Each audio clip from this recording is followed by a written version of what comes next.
Bon, effet de texte découpé. Vous sélectionnez le bloc et vous allez dans Objet, Effet, Transparence. C'est notre porte d'entrée vers les effets spéciaux. Objet, Effet, Transparence. Quand vous êtes là, en fait, tous les effets spéciaux arrivent. Il n'y a pas seulement la transparence. Tous les effets spéciaux arrivent. Et alors, vous voulez mettre l'effet d'ombre interne sur le texte, et là, ça ne va pas marcher, parce qu'on est en train de travailler sur tout l'objet. Donc, il va falloir demander ici paramètres pour texte. Voilà. Vous mettez ombre interne. On coche la case aperçue en bas à gauche, sinon on ne voit rien. Et voilà. Cliquez sur OK. Voilà. Alors, c'est pas terrible parce qu'elle est trop grosse, floue, il faudrait qu'elle soit plus subtile. Ça ressemble pas vraiment à une ombre, on voit pas on sait pas ce qu'on fait. Donc, on resélectionne le bloc, voilà, il est sélectionné. Objet, effet, transparence. Et c'est là qu'on pourrait se dire, mais il y a une Sakwekin Vanin, j'ai mis une lueur interne et c'est décoché.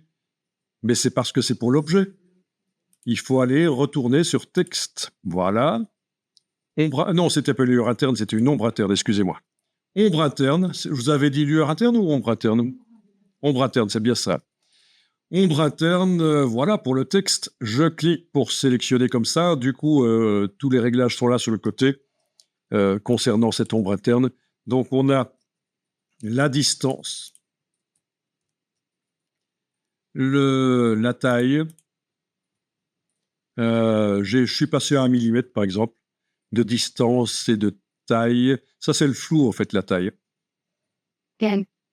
Bien, et puis on a l'angle de l'éclairage. Et si on avait d'autres effets spéciaux sur la page, on pourrait synchroniser l'angle de l'éclairage sur tous les effets spéciaux en cochant ceci. Mais là, il n'y a que cet effet spécial-là, et voilà, donc éclairage comme ça. Vous choisissez. Merci. Mais voilà, à un certain moment, si je le mets avec l'éclairage par le bas, ça ressemble à du relief plus qu'à du texte découpé dans le fond. C'est plus logique que l'éclairage vienne du dessus. Bien. L'opacité, je vous laisse régler. Je trouve que c'est toujours un peu trop fort ce qu'il propose comme opacité au départ. Voilà. Dans le PDF, ce sera moins pixelisé. Parce que là, ça pourrait apparaître un peu pixelisé. Si on regarde. Mais dans le PDF, dans l'exportation, ce sera moins pixelisé. Alors, quelque chose qui peut apporter un peu plus de réalisme dans le cas d'une découpe comme ça, c'est, en sélectionnant le bloc, d'aller indiquer que je vais travailler sur le texte et d'aller lui mettre une couleur de contour au texte. Une couleur de contour que je vais aller choisir ici dans le nuancier, par exemple, du gris clair ou du noir teinté, pour donner l'impression qu'il y a un bord, une épaisseur en fait. Et il faut régler le contour, parce que là, il est trop fort. Dans la menu fenêtre contour, il faut faire quelque chose de plus subtil. Voilà. Donc, ça pourrait aider d'aller mettre un bord, un contour. Je vais aussi peut-être créer une couleur spécialement pour ça. Voilà. Pas évident.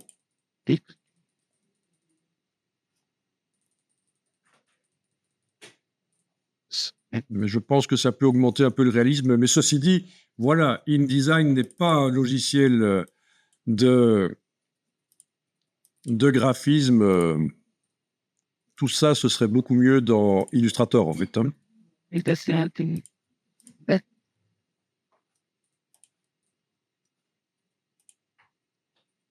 Ah oui, le contour, il est à l'extérieur, là, ok. On va le mettre comme ça.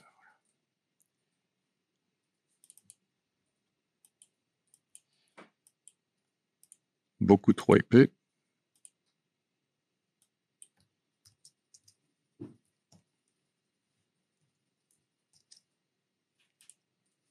Alors, petite astuce que je ne suis pas certain de vous avoir donnée, quand vous êtes en train de créer une couleur, quand vous avez la bonne couleur, mais pas la bonne intensité lumineuse, touche majuscule et on prend les curseurs et ça permet de modifier la couleur, sa luminosité en fait.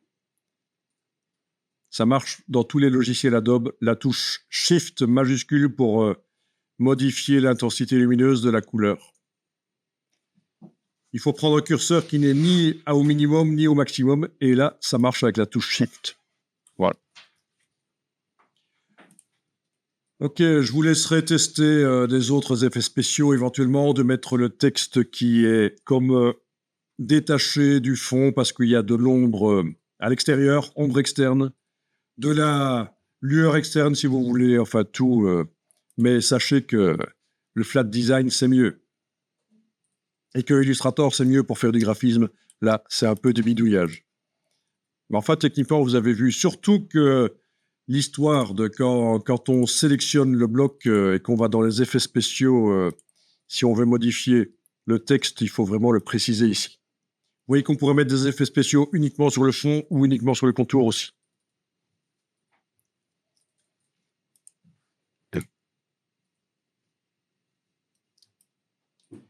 Ok.